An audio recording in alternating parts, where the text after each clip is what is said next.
빌레몬서 1장 17절부터 25절입니다. 오늘 본문의 배경이해입니다. 앞서 바울이 조심스럽게 자신의 마음을 빌레몬에게 표현했다면 오늘 말씀에서는 실제 자신의 요구사항을 빌레몬에게 전달합니다.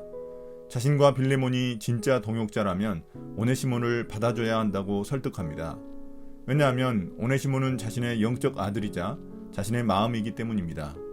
바울은 심지어 오네시모가 도망치며 진 빚까지도 자신이 대신 갚겠다고 말합니다. 그만큼 오네시모에 대한 애정과 신뢰가 깊다는 것을 알 수 있습니다. 마지막 인사로는 자신이 다시 골로새 교회를 방문할 것을 밝히며 다른 동역자들의 안부 인사를 골로새 교회에 전합니다. 17절부터 21절입니다.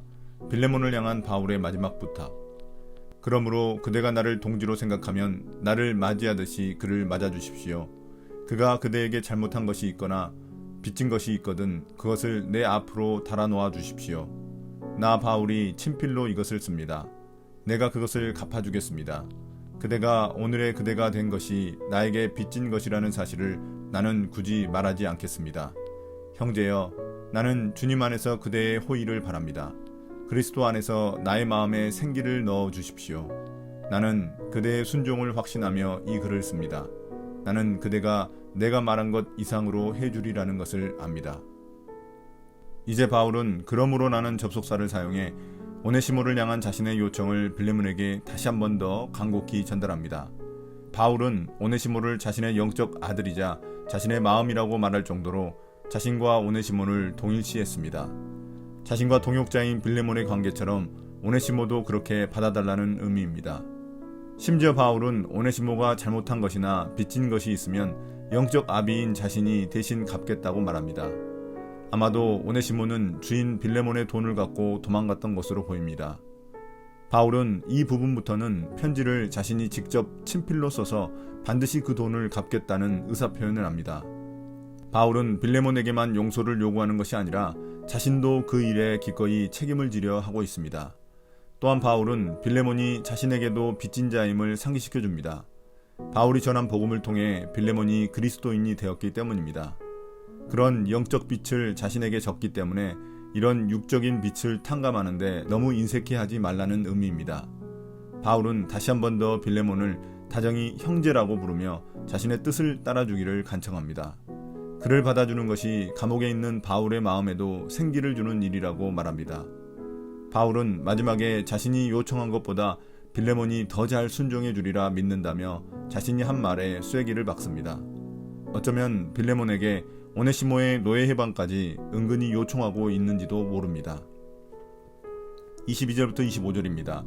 편지 마무리. 그리고 나를 위하여 숙소를 마련해 주십시오.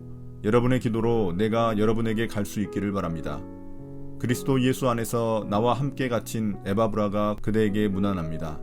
나의 동역자인 마가와 아리스다고와 데마와 누가도 문안합니다. 주 예수 그리스도의 은혜가 여러분의 영과 함께 하기를 빕니다. 이제 빌레몬을 향한 모든 요청을 끝낸 바울은 자신의 방문 계획을 소개하며 편지를 마칩니다. 지금은 감옥에 있지만 빌레몬과 골로새 교회의 기도로 자신이 풀려날 것을 기대하면서 석방되면 그곳을 방문하겠다고 말합니다. 당시 빌레몬의 집은 교회로 사용할 정도로 넓은 공간이 있어 바울은 미리 숙소를 요청해 그들에게 기대감과 확신을 심어주려는 것입니다. 바울은 마지막 인사로 그의 동역자인 함께 갇혀있던 에바브라와 마가, 아리스다고, 데마, 누가의 문안을 전하며 예수 그리스도의 은혜가 골로새 교회와 함께 있기를 축복하며 편지를 마무리합니다. 여기서 동역자로 언급된 인물들은 골로새서에도 등장합니다. 서로 잘 알고 있는 사이라서 마지막 인사를 함께 전달한 것입니다. 오늘의 묵상 포인트입니다. 첫 번째, 하나님은 누구신가? 하나님은 끝까지 우리를 추격하십니다.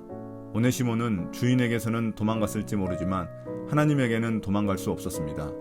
하나님은 그를 변화시키셨고 그는 자신의 과거의 잘못을 돌이켜야만 했습니다. 우리가 도망치고 있는 부분은 무엇입니까? 하나님과의 관계가 그것에 어떻게 영향을 미치고 있습니까? 두 번째, 나는 어떤 존재인가? 우리는 모두 주님 사랑에 빛을 진 자들입니다. 바울은 자신이 빚진 자임을 알았기에 오네시모의 빚을 대신 갚아줄 수 있었습니다. 그리고 빌레몬에게도 용서를 요청할 수 있었습니다. 결국 주님 사랑이 당시 노예제도의 틀을 깨트릴 수 있었습니다.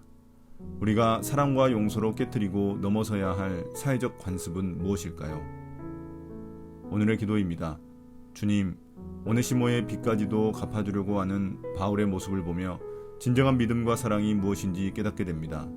주님이 우리의 모든 죄의 빚을 갚아주신 것을 기억하며 우리도 누군가의 삶의 무게를 같이 짊어질 수 있도록 은혜를 베풀어 주세요. 예수님 이름으로 기도드립니다. 아멘.